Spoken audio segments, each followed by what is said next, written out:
couldn't reach him. Goku stared at his wife, Chichi, who was holding a red bundle in her arms with nothing but happiness in his eyes. Why? That is because the bundle in her arms is their first newborn child. The baby opened his eyes to see his mother and then his father. He tried to reach for Goku, but couldn't reach him. Goku went over to the pair and picked him up.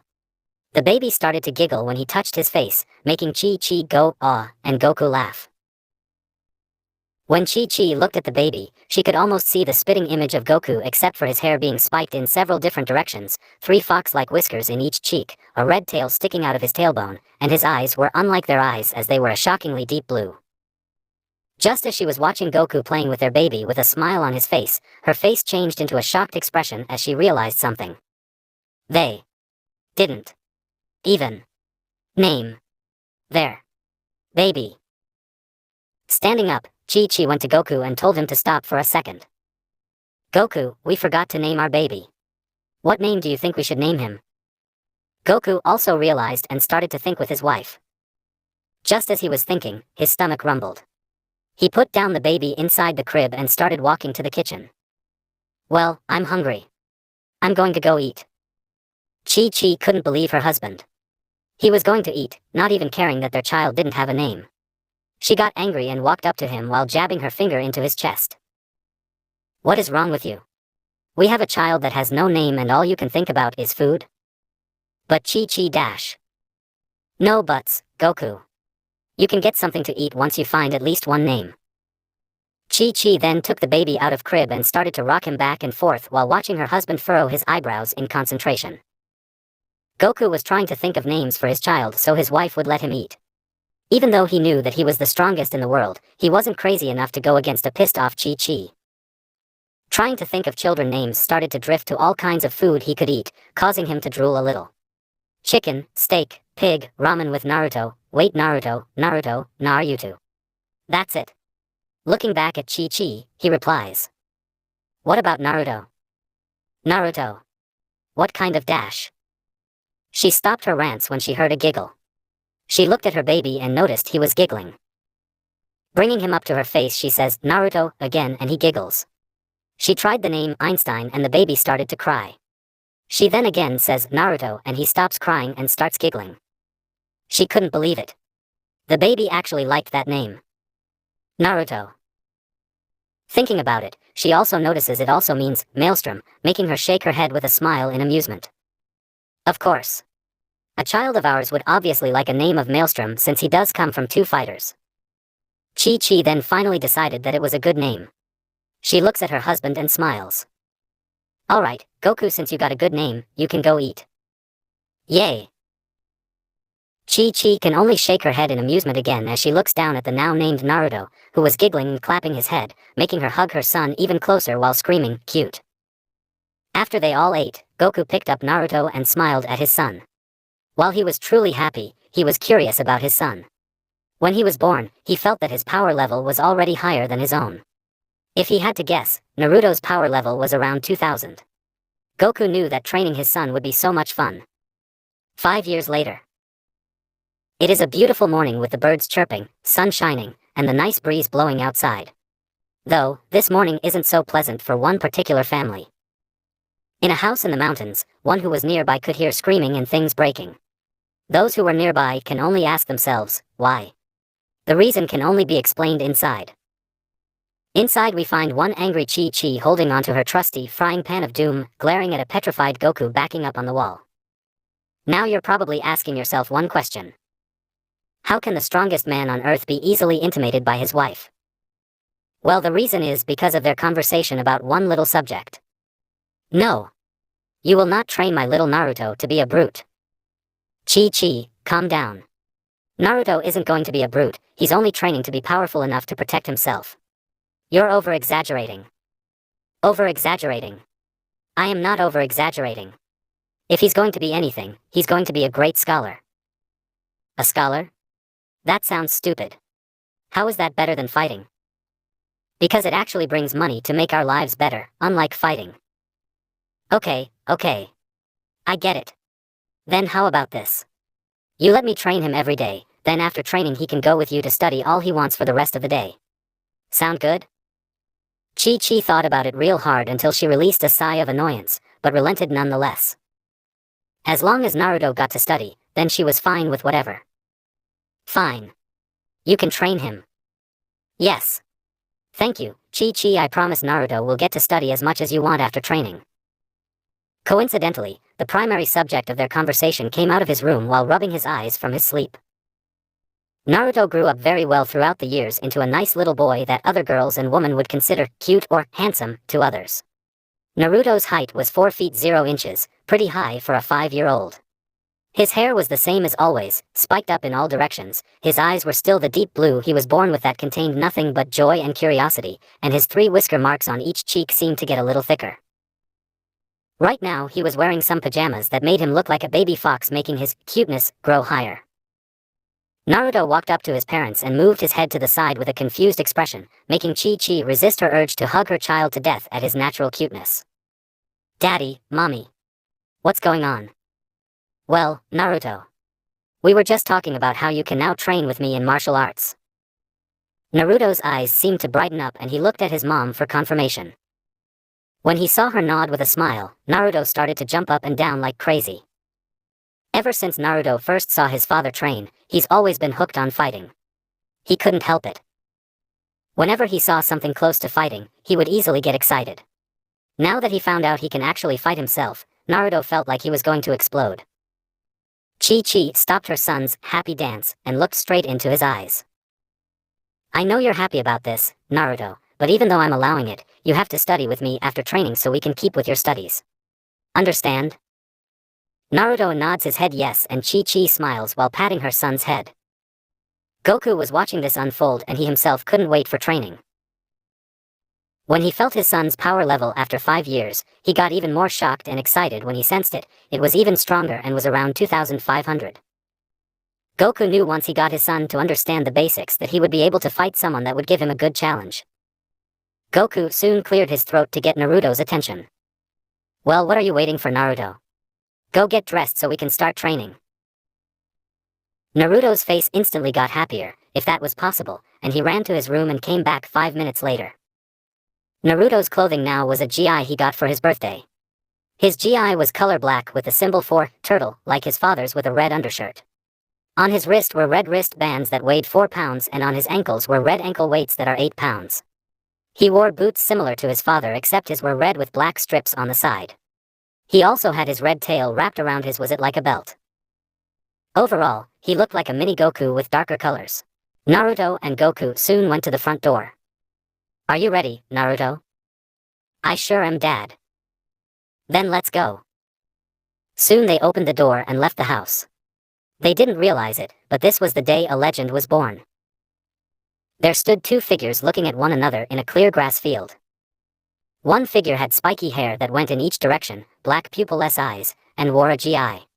This figure's GI consisted of colors orange and blue. His body could easily be defined under all the clothing, revealing a 8-pack and a height of 5 feet 9 inches. The other figure had spiky hair that went in all directions, deep blue eyes, and 3 fox-like whisker marks on each cheeks. This figure also had a GI, but unlike the other, the GI consisted of black and red. This figure's body was like the other, except he had an outline of a developing 6-pack and a height of 5 feet 4 inches, which was impressive for a 10-year-old. These were none other than Goku's son and Naruto's son, respectively. It has been 5 years since they started training and it couldn't have been better. 1 year after they started training, Gohan was born, making the family even more happier. It also helped that when Gohan was born, Chi-Chi got to have him be a scholar while Naruto could train more freely, much to his joy, but still had an IQ of 225. Surprisingly, when Naruto was studying with his mother, he found another interest, which was inventing just like his dad's friend, Bulma, who had an IQ of 300. He got so interested in it, that he invented gravity weights, or GW, for short, without his parents knowing that increases the gravity around an object with a limit of 5 times Earth's gravity, increasing his speed and strength. They were designed to look like his wrist and ankle bands, which without the increase of gravity were 10 pounds and 20 pounds respectively, so that none of his parents could tell the difference. Somehow Chi-Chi got Goku to study as well, 2 years after Gohan was born, and he got his IQ to 120, which was fine for him as he didn't want to be that smart. Though, the thing that was the best throughout all the years was the training. After Naruto got the basics down in only 2 weeks, he started training with his father extensively. Thanks to that, Goku's power level grew to level 3000 and Naruto himself was around the power level of 3500. Both, Goku and Naruto, do nothing, but stare at each other with utmost concentration. As the wind blows, Goku charges at speed others would see as a blur, but to Naruto, who was used to moving at high speeds, it was moving in slow motion. As the fist came towards his face, he ducked, making Goku miss. Before Goku could react, Naruto sends a quick jab towards his gut, making him fly and hit a boulder. Goku, after freeing himself from the boulder, shakes his head to stop the dizziness and gets back into a fighting stance. Looking at his son, he saw that the distance from each other was at 1 mile. Even though he knew this, Goku prepared for anything. Good thing too, because when he looked at his son in the distance, he disappeared and instantly reappeared at his side with a roundhouse kick in the ready. Some would think he would dodge or run right now, but nope. He just stood there and caught the leg. Naruto, who expected to hit his dad in the head with a kick, was surprised when he caught his leg, but got over it and started a close combat fight with his dad. As they both throwing punches and kicks at each other at the speed of sound and dodging or blocking each other's hits, Naruto decided to kick this up a notch and increased his power level to 1750 and fought even faster, getting some hits at his father and finally made some distance with a kick to the chest. Goku coughed out some blood as he was sent flying, but stopped. Goku started to breath heavy and sweat a little. He noticed that his son increased his level, so he did too, all the way to 3000. Soon his breathing returned to normal and sweat stopped. He charged again at his fastest, which was as fast as the speed of sound times 4, and got in an elbow to his son's gut, then a sweep kick, making him fall to the floor. As Naruto was falling to the ground, he quickly shot his hands to the floor and performed a couple of backflips. As soon as he stopped to rest, he had to tilt his head to the right as Goku sent a fist to his face, making him a little on the edge. Naruto could tell if he didn't do something soon he would lose. So with that thought in mind, he powered up his level again to 3500. As soon as he did, both, yet again, charged at each other with even faster punches and kicks, which were even faster than the speed of sound times 5, but both still could dodge each other's hit. Their fists soon collided with one another, fighting for dominance. Goku tried to put all his strength into it, but found himself getting pushed back. He finally decided it was time to end things once and for all. Jumping back, making Naruto smash his fist into the floor, making a miniature fissure, and put his hands into his right hip and charged his Ki into, making a blue glow soon grow within it. Goku then proceeded to chant the name of the attack. Naruto, sensing the increase in Ki, also got his hands together in the same way as his father, but instead of a blue color, his grew a reddish-black color. Like Goku, he started to chant the name of the attack. They both started to move their hands forward and called out their attacks. Kamehameha. When both arms were fully outstretched, 2 beams, one blue and other reddish-black, came from their hands and headed for each other. The beams soon collided and started to fight for dominance. Goku was charging as much as he could into the attack as his power started to escalate each second. Feeling Naruto's Kamehameha wave beat his little by little, he forced the even more of his power into it while giving out a war cry. Naruto felt the push of the waves making his start to lose, but he didn't give up and unintentionally added a lot more power than he thought he would. Naruto's Kamehameha wave grew larger and then overcame Goku's Kamehameha wave. The wave soon hit Goku's form dead on, causing a huge explosion and dust cloud to appear. When the dust cleared, it revealed a panting Goku in his normal state with tattered clothing. Goku felt like he was going to pass out any second now, but even though he lost, he smiled and, sure enough, he became unconscious. Before he could fall though, Naruto rushed towards his area in top speed and caught his dad on his back. He could only chuckle in amusement at his father's antics. Naruto then started to fly using his Ki and took his dad to their home. Back home.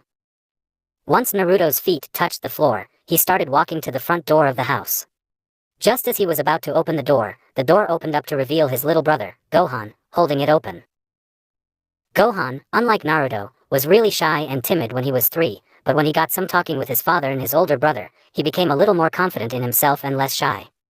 Gohan's attire was a yellow surcoat with the kanji 4 descendant on the front and a red hat with the 4-star Dragon Ball on top, and stood at a height of 3 feet 10 inches. Even though Goku insisted that Gohan also be trained, Chichi wouldn't have any of it and drilled in lots of studies into Gohan, making him more of a scholar than a fighter. When Gohan saw his older brother carry their dad on his back, he started to panic, but calmed down when he saw that his older brother patted his head. Don't worry about Dad, squirt. We were just training and it went a little overboard, but he'll be fine after I heal him in a couple of minutes. So why don't you tell Mom that we're back and to start some lunch, K? Gohan sighed in relief and smiled while nodding to Naruto and ran back into the kitchen. Naruto chuckled as his little brother left and went towards the couch. He then put down Goku on the couch. He then went to the drawer near the couch and took a bag out. When he opened the bag, there was 3 senzu bean. During the middle of their training, Goku went back to Korin's tower and received 3 senzu bean, just in case their injuries get really serious while training. Since the training went without any serious injuries, they left the beans in some drawers.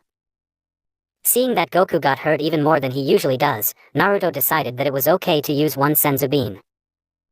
Opening his father's mouth, Naruto put the senzu bean in and Goku, in his unconscious state, unconsciously bit into the senzu bean. When the senzu bean was fully ingested, Naruto saw his dad start to stir and opened his eyes. Goku looked around until he saw his son to his right. Thinking back, he couldn't help chuckle at their little spar. As he started to get up, he winced a little when he felt some pain, but got over it really fast when the senzu bean started doing its job and instantly healed the pain from his stomach. He looked down at his arm and felt his power get slightly higher than Naruto's. He didn't know why, but it seemed after he got some serious injuries or moderate injuries, his power would get stronger depending on the damage. He decided to think about it at a later time. Man, that was one hell of a fight you put up there, Naruto. Hehe, thanks Dad. Sorry about that. I accidentally added too much power and overcharged my Kamehameha wave in the last second. Goku waved it off and replied, it's alright. Their conversation was stopped by a call of lunch, which made Goku push his son out of the way to try and reach the kitchen first, but to no avail because Naruto easily tripped his dad and ran to the kitchen while laughing maniacally. After lunch, where Goku was grumbling about evil sons and Naruto with Gohan snickering at their father, Goku looked towards his 2 kids. Well, now that we're done with dinner, why don't I take you guys to finally meet my friends? This surprised Gohan and Naruto, but when they looked towards Chichi expecting her to be mad about it, were further surprised to see her smile and nod. Even though they were excited about finally meeting their dad's friends, Naruto had to ask her mom why. Mom? You're actually letting Dad take us? I thought you wouldn't let him since you never usually agree with him. This made Goku face fault and Chi-Chi giggle. Well, it is true that I don't usually agree with your father. I do agree with him that meeting other people will help you guys better socialize with people, so I decided it was okay just this once. Naruto and Gohan cheered while Goku was laughing. Soon after they calmed down, they were now outside the house with Goku holding Gohan and Naruto at his side. Goku took in a deep breath along with Naruto and yelled, Nimbus/Kurama. Just then, a yellow cloud appeared in front of Goku while a giant red 9-tailed fox was at Naruto's side. Naruto found Kurama at age 6 when he was just a little fox with one tail injured during training and healed him. After he healed him, he was surprised to find it talk and accept him as his master. This made Naruto grin, but his grin grew when he found out that Kurama would grow stronger as time passes. So after many years, Kurama finally grew into his final form, which is a 9-tailed fox the size of a dinosaur that can changes his shape, with a power level of 2500 and the ability to shape-shift, which made having Kurama even sweeter. Goku then jumped on Nimbus with Gohan on his lap while Naruto jumped on Kurama, who transformed into a giant eagle, and soon flew towards Rashi's island. Rashi's island. There on an island was a decent-sized house where 3 people were currently at. One was a bald man with 6 dots on his forehead wearing a gi exactly like Goku and was at a height of 5 feet 0 inches. Another was an old man who was also bald with a white beard, sunglasses, a green shirt, and yellow shorts and was at a height of 5 feet 5 inches. The last was a woman with greenish-blue hair wearing a blue dress, white belt, and a white coat over it and was at a height of 5 feet 5 inches as well. This were Krillin, Rashi the Turtle Hermit, and Bulma Briefs. These 3 were talking about everyday things until Krillin and Rashi froze slightly. Bulma saw this and got confused. Hey guys, what's wrong? Krillin turned to her and said in a shaken voice. There's 3 very, very high-powered levels heading this way. Well, that might just be Goku and some friend of his heading here for a visit. This time, Rashi replied with nothing but seriousness and fear. I don't think so, Bulma. Goku's power level was around 535, these power levels are about 2,500, 3,500, and 4,000. This scared and shocked Bulma, who couldn't feel power levels, and Krillin, who wasn't as experienced in feeling power levels. They stopped talking once the 3 power levels landed on the island and Krillin along with Rishi went into a fighting stance. They were about to attack when they heard a familiar voice. Master Rishi, Krillin, Bulma, it's great to see you. When it cleared, it revealed Goku holding some child with a tail on Nimbus and another kid with a tail that was red on a giant hawk that poofed transforming into a giant 9-tailed fox. They relaxed, but were still shocked on the power levels and confused about who the others were. Bulma stepped up and voiced her question. Hey Goku, who are these 2 kids? Don't tell me you started to babysit. Nope. These 2 are my kids, Naruto and Gohan. This got a number of reactions. Bulma's eyes widened in shock, Krillin's jaw hit the ground, and Rishi's glasses dropped slightly with his eyes widening in shock and jaw hitting the ground. Krillin shakily pointed a finger towards Gohan. So this kid and pointed to Naruto, that kid are your kids. Am I right? Yep. Why don't you introduce yourself, guys? Gohan jumped off his dad and bowed his head. It's nice to meet you. My name is Gohan's son. Naruto jumped off Kurama and landed perfectly next to Gohan and grinned while putting his hands behind his back. And I'm Naruto's son. It's great to finally meet my dad's friends. Bulma got out of her shock and went towards Goku. She whispered in a hushed tone. So you and Chichi finally did it, huh? Did what? You know what I mean. No, I don't. This caused her to face fault. Even though Goku's IQ increased, he was still dense about girls as usual. Bulma soon got over it and walked over to Gohan and Naruto, but blushed slightly when she saw Naruto's physique, which would make any girl go crazy, but was able to clear her head. She crouched down to Gohan's level and smiled. So how old are you, Gohan? I'm 4 years old. Oh, wow, 4 years old. Are you going to be a fighter like your daddy? She was surprised when she saw him shake his head no. No, I'm going to being an orthopedist like my mom wanted me to be. This also surprised her since she didn't expect a 4-year-old to be an orthopedist. Come on, seriously, what kind of kid would dream of that or even know how to say the word right? Shaking her head, she stood back up and looked towards Naruto because, even though he was 10, he was nearly as tall as her by an inch. So how about you, Naruto? Well, I'm 10 years old and I'm a fighter like my dad. Even though she wasn't surprised about him being a fighter like Goku, she was surprised about him being only 10. She thought he was at least 14 or 13, but 10 and already taller than her. That was impressive. Goku walked up to his kids and put a hand on Gohan's head and another hand on Naruto's shoulder. These 2 are going to go far. I just know it. Krillin, who was in the background, decided to ask a question that's been on his mind lately. Hey Goku. Yeah, Krillin? Who's the fox? This caused everyone to sweat drop, even Kurama, since no one even noticed him. Later, they were soon having fun talking and laughing, but Goku and Naruto inwardly narrowed their eyes as they sensed a low power level for them, but to others a high power level, heading for Earth with evil intentions, and they suppressed their power levels to around 500, so they were underestimated, causing Kurama to follow their example. Unknown area. There was Farmer doing his usual job like any other day, but stopped when he saw an object falling towards his location. Getting scared, he got in his truck and drove away from the approaching object that crashed into his previous area. Getting out, he takes out a shotgun with him and looks down towards the crater to find a pod-like object. The pod in question was white in color with a red-like mirror on the middle that seemed to be a way to see through. Just as he was getting closer, he stopped when he saw the pod open up. He got his shotgun in the ready waiting till whatever it was. When the thing came out, it revealed a man. The man had long spiky hair that went all the way to his waist, black pupilless eyes, and a thing on his left ear that was white that was holding a green screen in front of the man's left eye. The man wore brown and black-colored battle armor with a brown furry belt around his waist.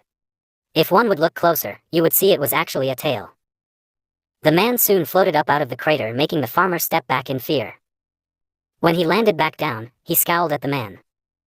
The creatures in this planet are still alive. Kakarot failed us? Is that so? The man tapped the weird thing on his ear and soon a bunch of weird symbols appeared on the green screen. Your power level is a puny level of 5, huh? Too bad.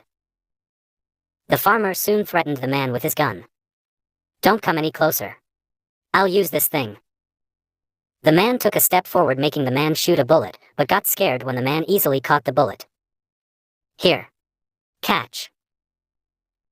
The man then flicked the bullet back, breaking the farmer's gun in half and hitting the man's truck, while the farmer flew as well and hit the front of the truck, getting knocked out. The man smirks, but soon looked to his left as the screen on his eye was pointing towards an area. There's a high power level over there. That must be Kakarot. The man's smirk grew even larger as he charged his Ki. Here I come, Kakarot. Desert-like landscape. On top of one of the many mountains, stood a green man. This man was wearing a white turban, a white coat, and a purplish dark blue gi, and was at a height of 7 feet 0 inches. He had sharp ears and 2 antennas on his head. This was the Piccolo Jr., son of King Piccolo, who tried to rule the world, but was ultimately stopped by Goku. Now, Piccolo lives to avenge his father's death by defeating Goku. As he was looking at the landscape, his eyes widen in shock and slight fear as he senses a high power level. Turning around, he sees an object approaching. Is that Goku? No. It isn't it. It's more sinister. The object landed in front of Piccolo to reveal the same man that landed on Earth. The man looked at Piccolo with boredom. Excuse me, I was trying to find my brother, Kakarot, and when I felt a high power level around here, I found you, so I was wondering, have you seen a man named Kakarot? You're excused, but I think you're going to have to get your eyes checked because I think you're growing blind. Oh, you're a funny man. Yeah? Well, let me show you how funny I can be. Piccolo then charged all his Ki into his hand and fired a Ki blast at the man. Piccolo smirks, thinking he got him, but takes step back in fear and sweats when he saw he was perfectly fine. Oh look. You managed to burn away all my leg hair. A power level of 320. Impressive. Now let me show you a real attack I like to call, keep your eye on the birdie. With that, the man held out his hands, slowly powering Ki into it, causing Piccolo to sweat even more in fear. Keep your eye on the bird dash. His sentence was cut short when the green screen pointed to a new area. The man stopped powering his Ki and turned to the indicated area. A higher power level. That must be Kakarot. Hee, Kakarot, here I come. The man soon flew away towards Rishi's island, leaving a scared Piccolo who narrowed his eyes. This could be a problem. Piccolo then flew after the man, ready to stop him if need be. Back on Rishi's island. As everyone was having fun, Goku and Naruto froze a little, only to narrow their eyes to the sky. Gohan got confused when he saw his father and older brother get frozen. Daddy, brother, what's wrong? Goku looks down at Gohan and gives him a smile while patting his head. Gohan, I want you to stay with Bulma, okay? Your brother and I have to deal with something really quick. Gohan slowly nodded, going to Bulma, who picked him up, and Naruto looked towards Rishi, Krillin and Kurama. Krillin, old man, Kurama. I need you to stay inside with Bulma and Gohan. Krillin stepped up and said. But, we can he dash. Goku quickly cut him off. Krillin. Naruto and I got it. Don't worry. Krillin reluctantly left inside with Rishi and Kurama into the house. When they left, Naruto looked towards his dad to see him nod. Nodding back, both flew up into the air. They both stopped as they saw a man appear in front of them. Hello, Kakarot. It's nice to see you again after so many years. Goku and Naruto got into a fighting stance while keeping their power levels low, just in case they needed a trump card. Goku replied. Who's this, Kakarot? My name is Goku, and who are you? What do you mean? Don't you remember me? And why haven't you done your mission? No. Should I, and what mission are you talking about? How could you forget about me? The man smirks evilly, your older brother, Raditz, and you were sent to this planet to destroy it, of course. Goku gets shocked when he finds out that he has a brother and is an alien, that he loosens his fighting stance, but gets over it when he hears his son reply to him. Dad. Don't listen to him. He isn't your brother because you are Goku, my father and protector of Earth. Goku gave his son a smile and a nod, then narrowed his eyes while getting into his fighting stance again. The man now known as Raditz gets surprised to find that the other scion next to Goku was his nephew, but his smirk grew thinking about the possibilities of having him on their side. Interesting. It seems that you must be my nephew. Why don't you come with us so we can rule this pathetic excuse of a planet and maybe even the world? Naruto growled at the man and snapped back at him. I am not your nephew. You're just a monster that has nothing but destruction on their mind, and I will never let you take over Earth. I'll kill you before that even happens. Raditz's smirk turned into scowl as he heard Naruto's reply. Fine. Be that way, little nephew. Raditz turns to Goku. I will give you one more chance, Kakarot. If you kill 100 humans in one day, I'll let you join us. Why would I want to join you? Because if you don't, Raditz disappeared then reappeared with, to their horror, Gohan by his tail. I'll kill my other nephew. Goku and Naruto got scared about the thought of Gohan dying that they started to get angry, but cooled down when they saw him hold a Ki blast towards the petrified Gohan's face. Naruto, though, was curious on how he knew about Gohan. How did you know about Gohan? That's simple really. I saw through my scouter a weak power level that seemed to be slightly higher than the other weaklings, so I assumed that he was a scion. Naruto growled even more, but stopped when he felt Goku put a hand on his shoulder. Nodding to Goku, he stepped back as Goku flew a little bit closer. Okay, we'll do it. Just, please, don't hurt Gohan. Raditz smirked thinking he had won, but in reality was so screwed. Very good. I expect to see some results when I come back. With that, Raditz flew away. Goku, after Raditz left, released a sigh in relief and looked towards Naruto, seeing his shocked expression. Deciding to elaborate, Goku explained that he was going to let him go, but when he left that they'll go after them while suppressing their Ki. As they talked, Piccolo soon arrived and flew towards them. When Naruto was about to attack, Goku stopped him and met Piccolo halfway. So I see you've faced him already, Piccolo. Yes, and, as much as I hate to say it, we need to work together to deal with him. Goku chuckled at Piccolo's words, confusing him until he started to shake and sweat in fear when he sensed their suppressed power levels. Piccolo shakily replied. How can you have so much power? Lot and lots of training with my son, Naruto. Naruto? Who's this dash? He was cut off when he felt another power level that was higher than Goku's, making him shake and sweat even more. Looking further down, he saw Naruto's smiling and waving form. His only thoughts were, these guys are freaking monsters. Raditz space pod. As Raditz watched Gohan stubble in the pod with amusement, his scouter goes off, making his attention go back to it. When he reads it, his eyes widen in shock and fear. What the hell? A power level of 4,000 and 3,500. Who could it be? Frieza and Vegeta? No. These power levels are still smaller than their power levels. So, who? His question was soon answered and the two figures with the power levels appeared in a dust cloud. He slowly took a step back in fear, but got even more shocked to find his brother, Kakarot, and his nephew, Naruto, were the ones with the power levels and with the same green man from before with a power level of 1020. Getting furious about his sudden arrival and forgetting about their power levels, he fly out of the crater and down back to the floor. What are you doing here, Kakarot? Did you already kill 100 humans? No, I haven't. I'm here to defeat you once and for all and get back Gohan. Raditz smirks evilly, still forgetting about their power levels, and charges Goku at fast speeds for Piccolo, but to Naruto and Goku, a snail's pace. As the fist approaches Goku's face, it is soon caught by Naruto, who appeared not a second later. He then, with his grip still on Raditz's fist, kicked him in his solar plexus, sending him towards a mountain. As Raditz hits the mountain, he coughs blood as he feels a fist connect with his gut. When he looked up, he saw that it was Goku who punched him. The only thing he could think before he was kicked towards Naruto was fast. Piccolo, who was in the sidelines, could only gawk at the scene of Raditz getting hit back and forth like a pinball before it ended with him getting slammed down back to earth by Naruto, who used an axe kick to his head. As Naruto heard Raditz come in contact with the floor, he shouted to Piccolo. Piccolo. Piccolo turned his head towards Naruto, end it. Piccolo smirked and replied with a short, gladly, and charged his attack. Closing his hands, leaving out his index and middle finger, and putting them on his forehead, he began to channel Ki into it, causing it to glow with yellow sparks. Putting his power level to about 2,000 Ki worth into it, he thrust his finger towards Raditz's form and yelled out. Special Beam Cannon.